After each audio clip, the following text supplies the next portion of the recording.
A group of 5 friends stood at the foreboding entrance of the old McAllister house, an abandoned relic on the outskirts of town. The moon cast an eerie glow on the decaying structure, highlighting broken windows and ivy-clad walls.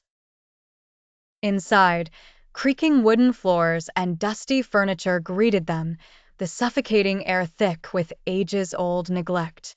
Their leader, Jason, his eyes darting nervously, cautiously stepped inside. Behind him followed Emily, a skeptic, Tom, always the brave soul, Linda, who regretted agreeing to come, and Mark, curious, but visibly shaken.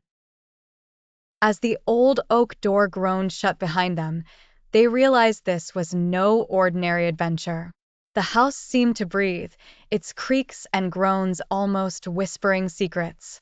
As they ventured deeper, Emily screamed as something cold brushed against her arm but found nothing when they inspected. Unease settled over the group as they passed dusty portraits whose eyes seemed to follow them. Flickering lights cast long, sinister shadows, turning ordinary furniture into monstrous silhouettes. They entered a grand hallway, ornate but in ruins. And a sudden flash of light revealed a figure at the end. They froze, hearts pounding, as it vanished just as quickly. Their fear escalated as they moved through oppressive darkness. Each room seemed a labyrinth of horrors, creaking doors, sudden gusts of wind, and the omnipresent feeling of being watched. Mark stumbled upon a room filled with mysterious symbols and frantically called the others. The discovery only intensified their terror, as the symbols seemed to pulse with dark energy. No longer doubting the house's sinister nature, they began searching for an exit in earnest. Suddenly, a spine-chilling wail echoed through the corridors, and sinister footsteps followed them.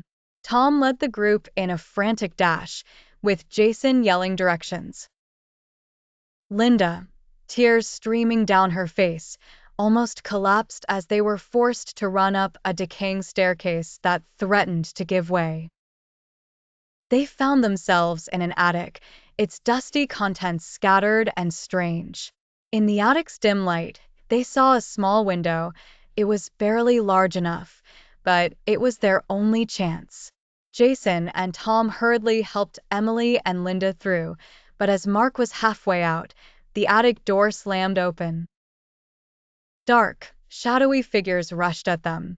Jason and Tom pushed Mark through and followed, barely squeezing out as the figures reached them. They tumbled onto the ground outside, gasping for fresh air.